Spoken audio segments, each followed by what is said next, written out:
to The another Audacity. episode of the Audacity podcast. We still don't really know what we're doing here. No, we're not sure. We're figuring it out. We're figuring it out. And you're here with us. But we're having fun. We're having a great time. Are you having a good life? I'm having the best life I could possibly have. Good. How about you? Good. It's pretty good. Yeah? Having fun. We're being present? Yeah, you know, I like so many things about my life that I don't want to be in a different timeline. Yeah, Because well, I'd be worried that I'd be missing some of the things that I love about this life. oh wow, what an introspective I did ask remark. a couple weeks ago. Yeah. Yeah, that's great. I have nothing that's that reflective to offer right now. But Well, what give me has a been second. bugging you in the world today? Well, I will say the audacity of the tags on clothing garments to now they're replicating like CVS receipts. Like, I don't know if you've experienced this, but I swear to God, they keep getting longer and longer, and it's enough already. What do they? What type of info do they put on them? I'm not even Is this reading for women's them. clothes? It's yeah. Are you having this experience? No, I just usually rip them off, or Yeah. I get clothes that don't have tags. You can't rip them. That's the problem. They have Really? to be they have to be cut off, and I don't even know. I'm not reading them out of What do they principle. have, a Bible verse? It's like this can cause everything is also like it says it's flammable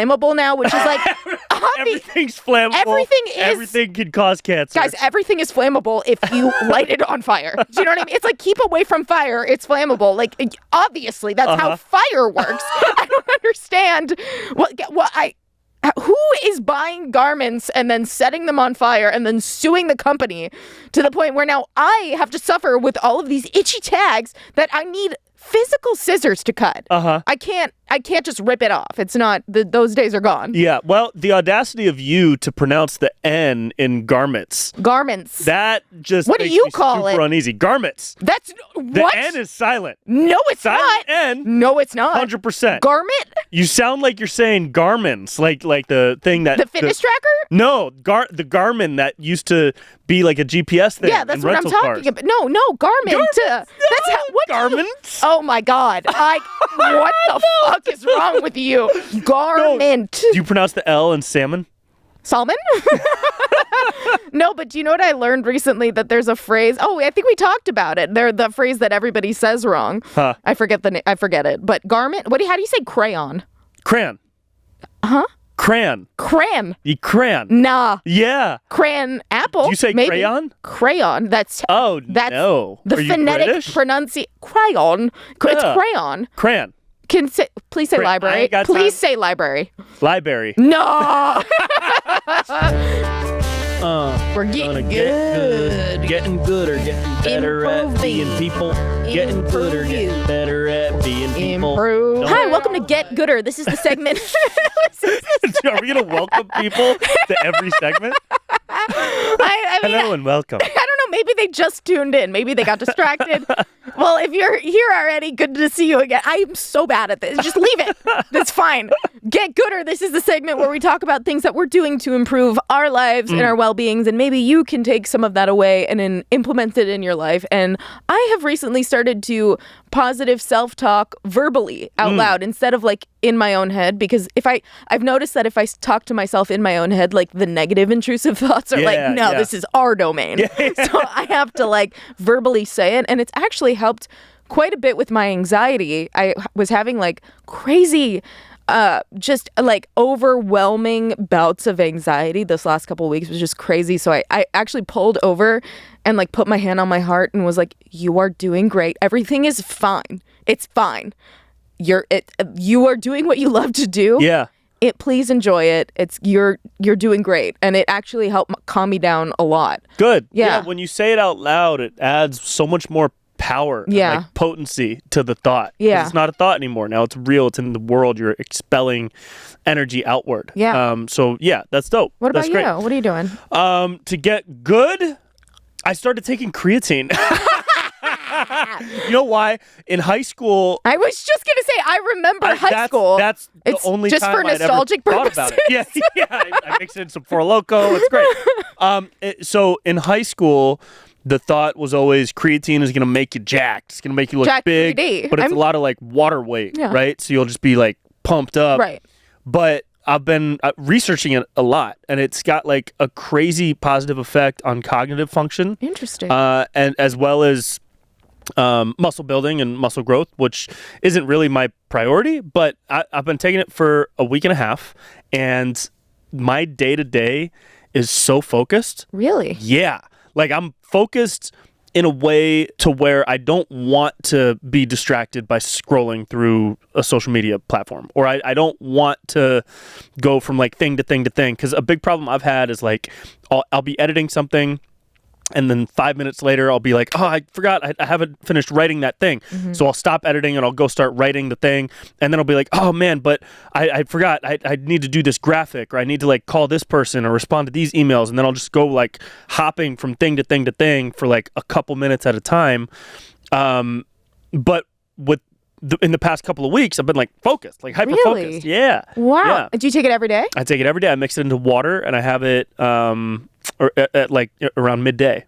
Interesting. And also my workouts have been really good too. And I feel like that might be part of it also. Wow. Pretty good stuff. Just creatine straight. Nothing. Creatine straight. No Four Loko. No pre-workout No mixed pre-workout. in. No seed oils. I've never taken pre-workout.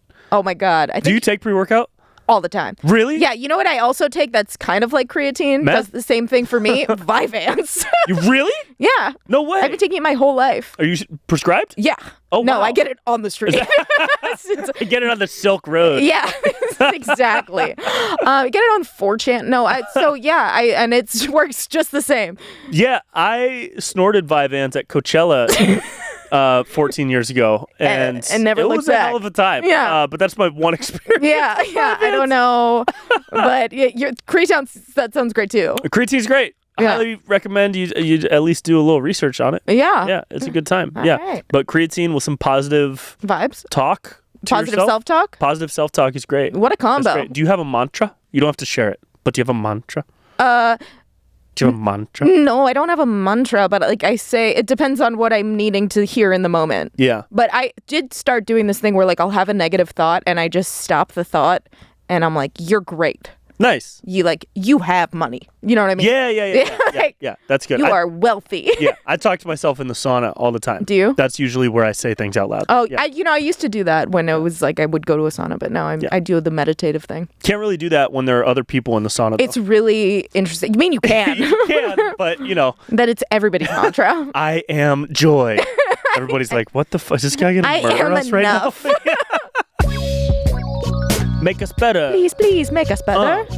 Gonna talk to someone and get better. An expert, Get better. hopefully, in Not their eating field. Butter, Hello, everybody, and welcome to a Make Us Better segment that I am very excited about, because today we have a good homie of mine, Laura Dawn. Laura is a psychedelic medicine coach, a researcher, a thought leader, a speaker, an author, and many other hyphenates, including a person who lives in one of the most beautiful places I've ever seen out in Costa Rica. Laura, how you doing? I'm so good. Thank you so much for having me back on. It's always such a joy dropping in with both of you. Yeah. Thanks for being here. Love ya. We love you. Yeah. So, I had you on my podcast, Good Trip, maybe a little over a year ago, and we got pretty deep into some cool topics that I'm looking forward to touching on again. But before we get started, would you give folks kind of just a brief rundown of who you are and what you got going on? All right. So I'll just give like a very succinct background in terms of the most pertinent, background for this conversation. But a lot of my work has focused at the intersection of psychedelics and creative cognition. So I went back to graduate school during the pandemic. I would have never imagined that I would be saying those words, but I decided to go back and pursue a Master of Science in Creativity Studies and Change Leadership.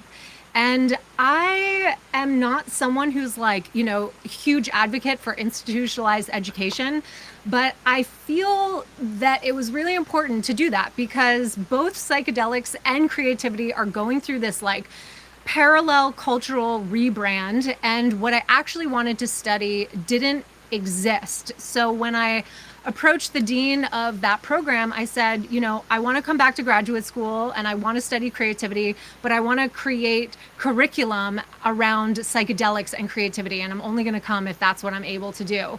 And they were so supportive of that. The whole faculty was just so amazing.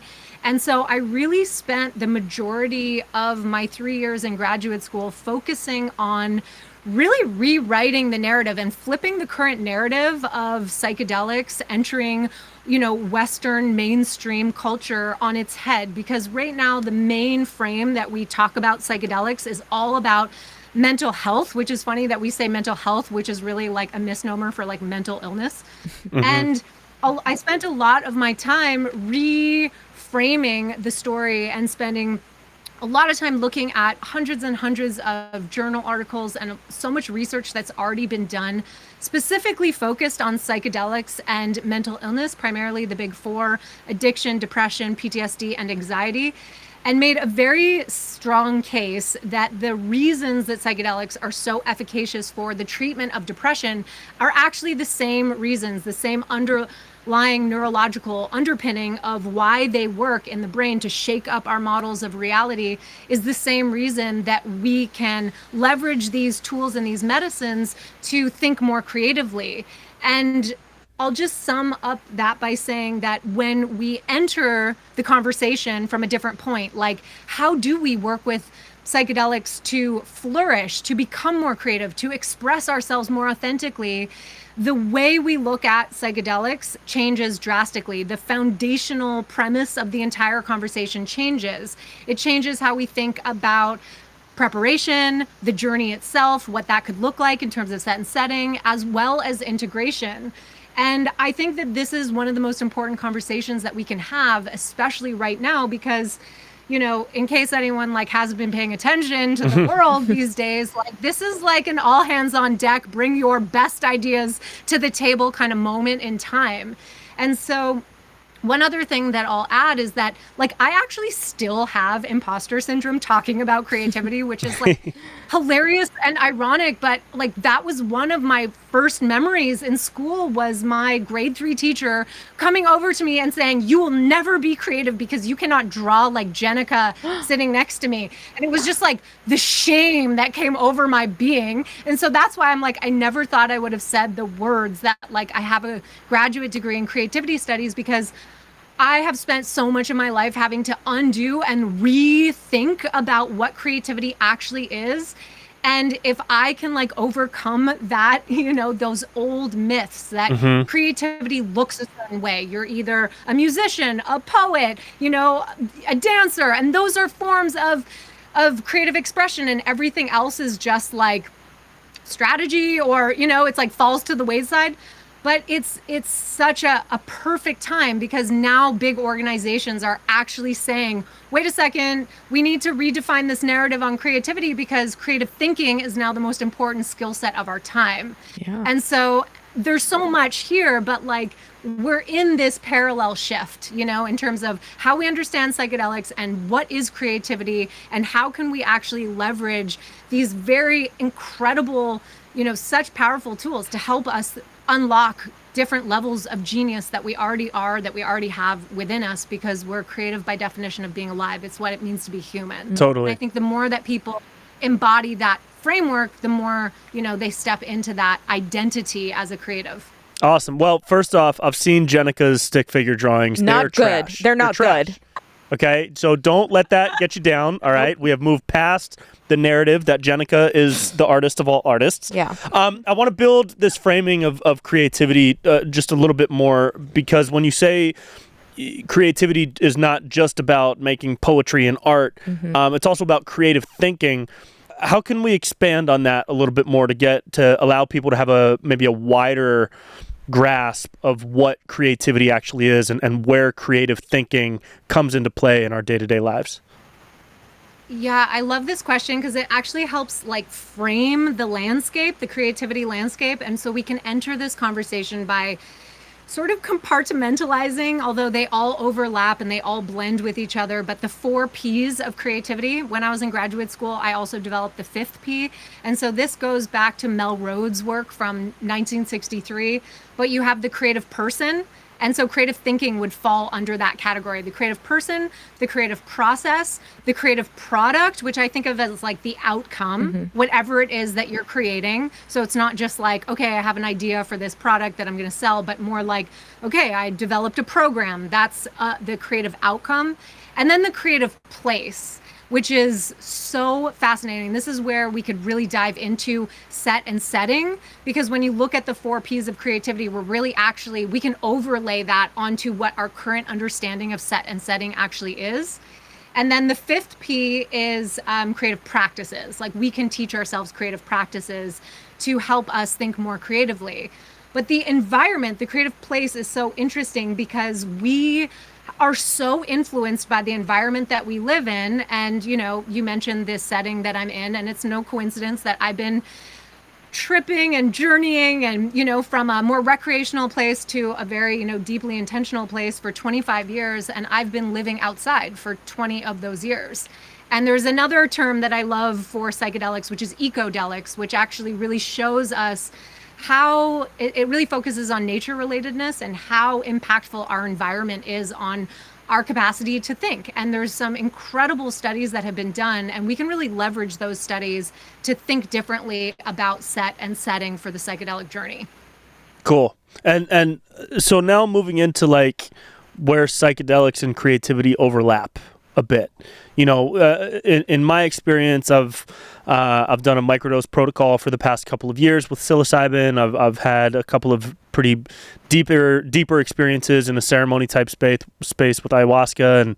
And how do you study and work with people who are looking to have an impact on creativity through the kind of mechanisms that are provided by some of these substances? That's a great question. And the first place I always start with people is really understanding that the creative process and creative thinking isn't one state of mind. It's actually many states of mind. And so when you actually teach people how does the mind work when we're coming up with ideas, when we're in flow, if we looked at creativity from the highest level of like coming up with an idea and then manifesting that into a reality in a way, in a real tangible way, your podcast, for example, there are many different ways, parts of your creative process of coming up with an idea. What is the name of the show? Who do I want to have on as a guest? What unique angle do I want to cover? What could be creative and different and novel and original?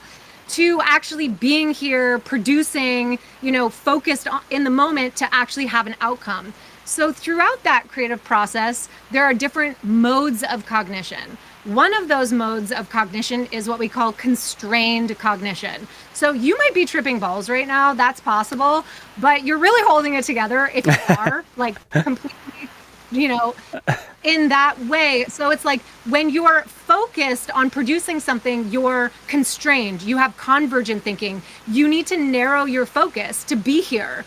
But other parts of the process, you want unconstrained cognition, you want to break frame, you want to shake up your models of reality, you want to diverge. You don't want to be focused on the task at hand. You kind of want to push off the shore and let yourself float and just be in a more free-flowing part of creative cognition. Now, a lot of people associate creativity to divergent thinking, and that is a very important part of the equation, but it's only half of the equation. Convergent thinking is the other part, where we diverge, we brainstorm, we come up with lots of ideas, and then we pick an idea, and then we implement it, then we execute it. So when we actually look at the arc of the creative process from idea generation to implementation, when you start to understand that there are different modes of cognition that are part of different phases of the creative process, then we can start, you know, really diving into, well, what part of the phase of, you know, creativity and the creative process do psychedelics help with? And they help with, of course, all the areas that are embedded in unconstrained cognition, divergent thinking, floating rather than swimming, as a good analogy. So, and if you know when to bring that into your process, and even in the arc, so like when I have an 8-hour journey, I go in and out of those phases. When I'm in the peak of my journey, I'm not trying to like figure shit out. I'm playing, I'm loose. One of the creative thinking skills, this is a technical term, is playful and loose thinking. And so when I'm in that, but I understand that principle so I can leverage it in that space. And then when I'm on the other side of my journey in like the second half, that's when I get into a different form of creative exploration of what I'll call my idea space, because I'm not in that peak of the journey anymore. I have more focus, but I'm still super primed. I'm like, my brain is so primed with new ideas and a different flow of energy. And so I can leverage that even in like the 7th and 8th hour is very different for me than the 3rd and 4th hour. And then when you think about, holding this as a way of life, then how you prepare every day for those journeys becomes like part of your lifestyle, and how you integrate becomes part of your lifestyle. And, I get a lot of flack from people even talking about this publicly, just like FYI, because there's people that will send me messages being like, this is so irresponsible of you to talk about this. And first of all, I'm like, back the fuck off. Like, I'm a sovereign being. Yeah. I can do whatever I want with my life. But actually, there's really something to this in terms of how we hold it. And people even have such rigid beliefs about what a ceremony looks like and what is appropriate as set and setting. And I'm like really encouraging people to completely shake up the status quo. And I, of course, want to emphasize safety. Yeah. But if you have experience, like you also have, the ability to create whatever space is conducive for you to thrive. And that's what I'm all about. Awesome. That's amazing. Well, I really like the thought of the floating versus swimming concepts. I'm sure you felt this way before too. We live our lives based on such strict, structured schedules. Yeah. There's less and less time these days to just kind of be bored. Yeah. Kind of just let your brain wander. Do you let your brain wander? I try to, but I use psychedelics to help me because I have severe anxiety, and it's so hard sometimes because I have so many thoughts, and I truly use it as medicine because sometimes I feel like I need help because the train's not stopping. And it's really, and it's been such a powerful tool to me. And I did want to ask you, just because I'm working through and trying to integrate creativity and intentions on my journeys when I am taking medicine or whatever the case may be, whatever I decide to do, whether it's mushrooms or LSD. And I often find myself being carried away with emotion, or I'm so present that I'm distracted from intention or whatever the case may be. And I'm wondering if you have any tips or anything that could help, when you go in with an intention of I really want to be creative in whatever it is, whether it's just, I don't know if it's like to have a general, it's helpful to have a general, just I want to be creative, or have something more specific, and then how to stay on track throughout the hours. Yeah, there's so much there. There's a couple things I'll just preface this with, is that one, okay, so when we talk about creativity, and like for those of you who are like new to ayahuasca, for example, you probably have seen this where it's like your first ayahuasca ceremony, you're like blasted and like can't even sit up straight, and you're like, which way is up? And then over time, if you keep showing up, you start, realizing that you can sit up straight, that you start learning the songs, that actually you'll look at the person holding space or their assistants who are musicians, and they're able to play like very complex songs, like while they're elevated, with the medicine. And I think this is a really important point, because one of the things I want to illuminate here is that altered states of consciousness is actually a skill set. And so what your experience in year one of journeying is going to be different than like showing up over and over again. And you get your bearings in a different way. So the way that my journey looks is very different now than it did 10 years ago. And the other thing that I want to highlight about what I said is that music, for example, is a perfect example of like an outward expression of creativity.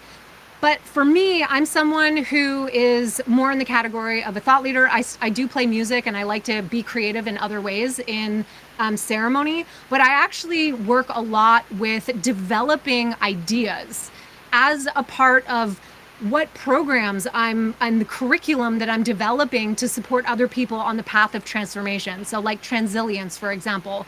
Transilience is a framework that helps people work with psychedelics to flourish, and it's 80 hours. And I cite hundreds and hundreds of papers, and it's a framework that I built. And so when I'm in those spaces, I'm combining ideas in different ways. But because I'm internal, We don't talk about the idea space, the combination of generating new ideas, because it's not external. You can't see someone else being like, wow, you really combined that idea in like such a brilliant way. Like you're really improving. So we don't have a framework for that kind of conversation. So the beginning, when I'm working with someone at the beginning, actually the most important takeaway that I've seen after supporting hundreds upon hundreds of people is for them to actually realize that dropping a tab and totally losing their fucking marbles for just an hour of the trip is actually super beneficial for creativity in and of itself. That less control, but control or influence, I'll say, comes with practice. It comes with like learning the song and then the melody and then, you know, showing up to play the guitar. So I know it's kind of vague, but actually just knowing that when you go into a psychedelic experience, what you're doing is you're breaking frame. As comedians, you probably know a lot about this, right? About what breaking frame is all about. So we're like shaking up the mental models. We're shaking up the status quo. If you have an intention, you know, for me, the ceremony actually starts in the training beforehand. So teaching people some of the foundational creative thinking skills, that's imperative. Like if you want to play music in ceremony at a very high level, you got to practice in between, right? Yeah. And the more you practice in between, the more you go into the ceremony and you're like, holy shit, I'm like, my ideas are now in like virtual reality. And you can actually leverage these concepts to start developing ideas or just allowing yourself to, you know, maybe for one of you, it might be like, oh, that is such a good idea for a joke. A practical thing you might do is actually just put on a Zoom 4 recorder and just record your whole ceremony at the beginning. So you don't have to pick up your phone or like, right, you're just exactly. Like, forget about it. And then if you want to capture it, you just speak out loud. Yeah. Like, record for blah, blah, blah, you know? And so that's actually a great tip because, and this is where it's like, for me, I get so refined in how I set up my space. Like you know, when inspiration strikes, like the real challenge is translating that into like production, something tangible, you know? So how do you capture it? And that just takes practice over and over again. The recorder definitely helps. Yeah. Because the moment you try to phone or I was just gonna say it takes 40 minutes. You're like, I love how you talk about also breaking habitual ways of thinking. That's a really cool quote. Ever since you told it to me, Arthur Koestler? Is that who it was? Arthur Koestler. Yeah. Yeah. Creativity is the feat of habit by originality. I love that. It's one of my favorite definitions of creativity. Cool. So when we talk about creativity as the defeat of habit by originality, where do you think that comes in the sober state, in the integration process? Because a lot of people will talk about the experience, you know, taking a psychedelic and creating a new way of navigating through thoughts in the moment, in the experience. But you talk a lot about pre, during, and post experience, and I'm curious what your reflection is specifically on the post experience process, on the integration process. How do you see habit being broken by originality during integration processes after the experience? Okay. I could literally give you a million examples. Start riffing and then stop me when you just want me to stop. But cool. I love this question because one way, so as someone who feels like I do very strongly about birthing a unique body of work. That's mostly, I work with people who are really at the forefront of change, systems-wide change. And that requires introducing a novel way of thinking about something. And when you step out to, you know, introduce a new idea, a novel idea, oftentimes it's like ancient idea that we're just like having a comeback with. Yeah. But we're actually, you know, defying 99.9% of like the conventional belief system. So I'm going to frame it in that way because a lot of people listening do want to create a unique body of work or, you know, have original stand-up comedy content or anything that you're doing that wants to be like original and unique to you. This is a perfect example. So we have been taught to what to think, but not how to think. So one way to break frame and to get that into the habit of defeating habit for originality is to question the statements that people make. And this is a perfect example because I'll give it in the psychedelic space. For years, Jim Fadiman was like, this is the definition of microdosing. And everyone was like, oh, okay, great. That's the definition of microdosing. We're just going to like accept that. And then last year, Jim Fadiman was like, actually, this is the definition of microdosing. And everyone was like, okay, great. Like now we have a new definition of microdosing. And a way that we can train our minds is just to actually think for ourselves step by step and there's a million of opportunities to do this throughout the day of like, what's my definition of psychedelic integration? If I was to give psychedelics a name, what would I call them? And it's constantly training your mind to say, what's my opinion on that? What's my perspective on that? Do I think that that's an accurate definition of microdosing? Which from the beginning, I always said, like, this is not the best definition of microdosing. So I'm creating my own content based on that. But that is the thing with breaking frame is that they're hidden. Our frames of reference are hidden. So we need tools like that. Every time you see someone making a bold statement, ask yourself, what's my perspective on that? How could I say that differently? You mean instead of just listening and agreeing? Blindly agreeing? But Laura, yeah, that's what we're supposed to do. What if people don't like us? What if I'm scared of having an opinion? Yeah, what if it's not what everybody else thinks? I know. Well, y'all need to grow some balls. No, I'm joking. But honestly, true. It's really just, it is this path is not for the faint of heart. Right. Showing up on social media to share a message that you care about, putting yourself out there, being like, I wrote this set, this skit, whatever it is. And it's like showing yourself to the world. I mean, that's just as transformative as any fucking ayahuasca ceremony I've ever sat in. Totally. It's true. Yeah. So kind of just finding a way, getting out of the habit of just groupthink. Yeah, really, it's scary. Consciously. It's definitely scary, because we live in such a structured society with so many hard right angles of thinking, and we're just lacking. I believe we're lacking that kind of flowy nature of open-mindedness that comes with on a baseline level with being bored. With just allowing your thoughts to move outside of strict patterns of thinking, whether it's about politics or health and wellness or career stuff, relationships, anxiety, stress. A lot of people, I think, haven't given themselves even the opportunity or the permission to think differently. And the courage to be able to do it without a fear of whatever the outside influence is, that this is your opinion and that's okay. I feel like we live in a weird time where people are so quick to judge or say that's not right or this is not right, but to be able to find peace within yourself to say, like, no, this is what I believe, and it's okay that it's different from what you believe. But that, I feel like that is just because I do think that a lot of people have thoughts where they question things, but whether it's fear or of judgment or whatever it is, to not say it, I think it's really important to be able to do that for yourself. Yeah, and even when you think you're being just no big deal, I posted a video on Instagram that went to 16 million views, and it was just I live outside, and people are asking me how do you keep the bugs out? And I'm like, we don't keep the bugs out. Right. And that was it. Right. We don't keep the bugs out. It turned into 10,000 comments, and so many people, it turned into a race and privilege conversation. Oh, God. Of course it did.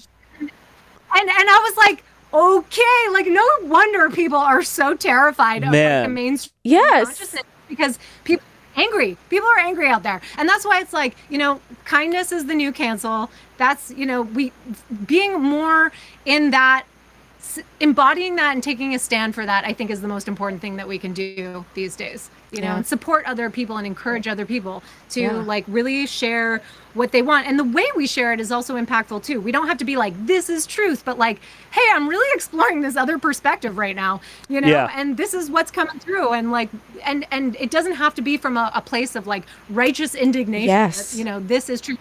And creativity can actually teach us a lot about that, because creativity is about flow. It's about fluidity. So it's not about collapsing and grasping and holding on too tightly. And if you're holding on, just drink a second cup. Drink a second cup. Put that on a shirt. Exactly. Laura, we love you so much. Thank you so much for where doing where this. can people find your work and your stuff and learn a bit more about you and some of these topics that we touched on?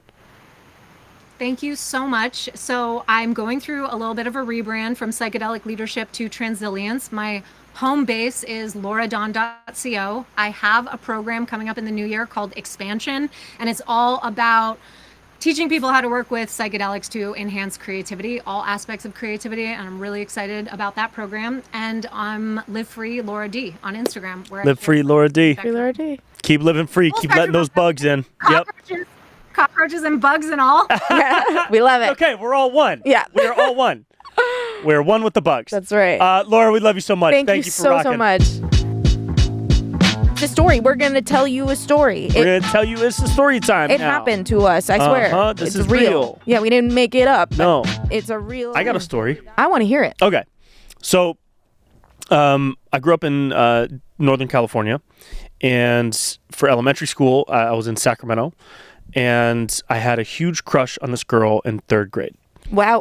What grade were you in? Third grade? You were also in third grade. Okay. I was in third grade. So And she was in third grade. Okay. Yeah. Move we're on. both in third grade. I had a huge crush, right? And on show and tell day, I brought in my Razor scooter to show people and tell people about. Did you have a strap?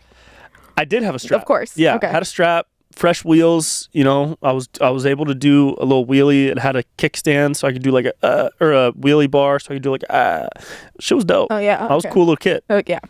She brought in her pet bird. Did she have to take this with her all day? The bird was in class all day. Okay, just confirming. But it was in a cage all day until show and tell time.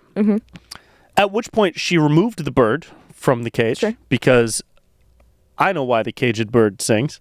Do you know that one? No. That's Maya Angelou, right? Can we fact check that? I think that's Maya Angelou. Actually, don't. Just say It is, right? Okay. Shout out to Maya. So she took the bird out of the cage and she's telling us all about this bird. And in my head, I'm like, oh man, it'd be so cool if like that bird like came and landed on me or like landed on my desk and like showed me affection, because then maybe she would see that the dynamic between me and the bird is like a guarantee that I could be a successful life partner. It's obvious if the bird chooses me, then she has to also. Sure enough, 5 minutes into her telling portion of the show and tell, the bird came and landed directly on top of my head. It flew around the room. It landed on my head. And everybody was like, oh, whoa. And I was like, hell yeah, dude. I am the chosen one. I am the Mike Tyson of this classroom. I am chosen. And she looked over and she saw the bird on my head. And I looked at her and we locked eyes and we smiled. And then I felt this wet drip running down the side of my face.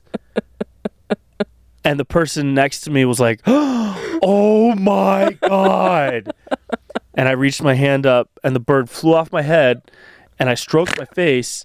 And sure enough, it was white, goopy bird shit running down the side of my face, which in some cultures is good luck. That is good. And in other cultures, it means You're a loser. you're a fucking loser. In third grade, it means In the third latter. grade, it just means You're you're known as shithead for the next couple of weeks, apparently.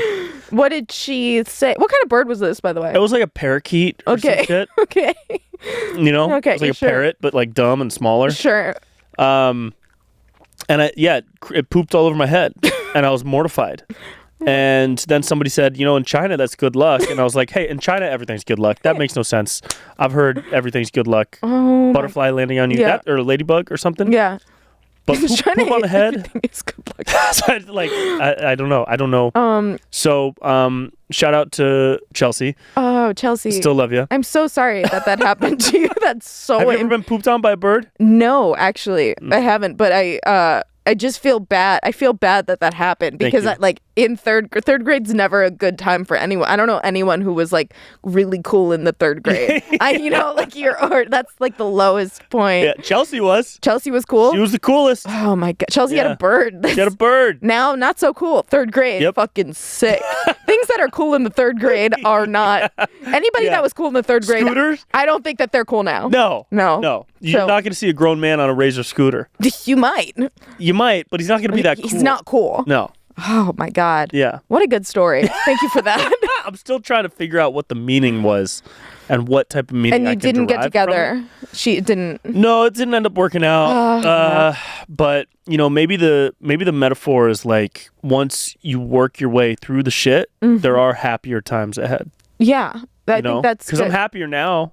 than when you got shit on in the third grade. Yeah. I would hope so. Yeah. I guess it's like everything's up from there. Everything's up. You know? Yeah. Once you get pooped on in Mrs. Zerwick's class, there's no place to go but up. I love that. Thank you.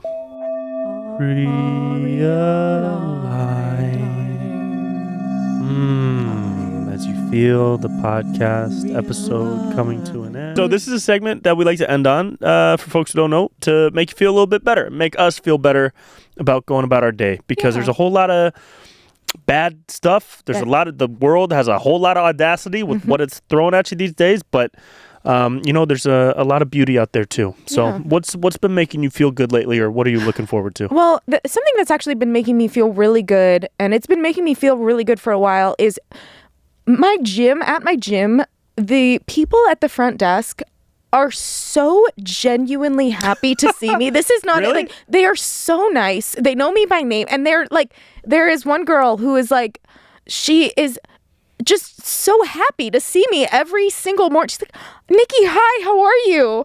Like, oh, you look great. Like, she's just so nice. And she's not trying to get you to join a cult. No, or the Cool. gym. I already belong there. Like, she's Cool. never asked me, and she's just so nice, and everybody that works there is really nice, and it just, like, it's such a great way to, because I go in the morning and I just start my day, and people are just so nice. So I guess it's just, I'm grateful for people who are just genuinely nice. It's really like, it's really refreshing That's to like great. someone Yeah. that makes eye contact with you Yeah. and says hi, and it positively impacts my day in a way that I don't think that they could ever understand. Cool. So that's what's been making me really It's happy. nice to interact with nice people. Yeah. Because there seems to be a trend of people just being kind of shitty. Yeah. Or like not, or being indifferent. Right. At airports, at restaurants, out in the world. I don't know. I think culture has moved to the point where people don't prioritize being nice to each other as much anymore. So that's great. Yeah. You got to really value that when you find really it. Nice. That's Yeah. great. How about you? I saw this story of a town in Australia. Can you do a search for Australia seal named Neil? There's a seal who goes by Neil. And he's in the Australian state of Tasmania. Oh, I know him. He's You know all Neil? over TikTok. Yeah. Yeah, Neil. Well, I just found Get out off about this this guy, road, Neil. 600-pound seal who He's the cruises best. around town. He blumbers around. He's so good. Fresh off of like 30 Chipotle burrito bowls. Yeah, And he takes naps on the sidewalk. And he's just chill. Look at how chill he is. He's super chill. I know. He's just hanging. Look at him. What a great thing to have in your town. It's what so a dope good. thing to have. Yeah. He brings people joy. He does. He doesn't hurt anyone. Nope. He's just a big, fat homie. Yeah. He is the homie. There's He's a the guy homie. who does all these videos for him, and he's like, Neil, get out of the road, Neil. What are you doing, Neil? Come on, mate. You're in the road. Yeah. And Neil That's just like great. flops around. I think more people should be like Neil. I You know, agree. Neil just goes about his day. He wants to take a nap. He wants to sleep a little bit. He's not a big fan of traffic cones, apparently, but who is, Yeah, honestly? That's just another, People feed him.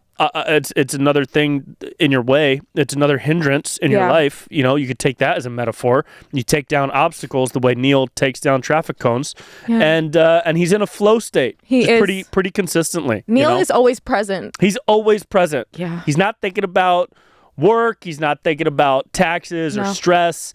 He's just cruising through his day, being a seal. I love that. We love Neil. What a great Be thing more to- like Neil. More like Neil, please. Yeah. Great thing to end on. Yeah. Oh. We are reaching the end Almost of the show. done, but Oh, it's no, not done oh, yet. no. It's not done. Don't Only worry, we got one more segment. Big one show. more. Did you have a good show? I had a great show. How about you? I had a great show. Did you guys have a good show? I hope so. I hope everybody had a good show. I can imagine. I'm going to manifest you guys nodding along and saying, yeah. I want to watch more of this. I'd like more. Well, thank you guys so much for tuning in. Yeah. And, follow, do all the things. You already know what to do. You know I don't where want to they say are. all the things. Yeah. Just know you know where they are. The Audacity podcast on all the things.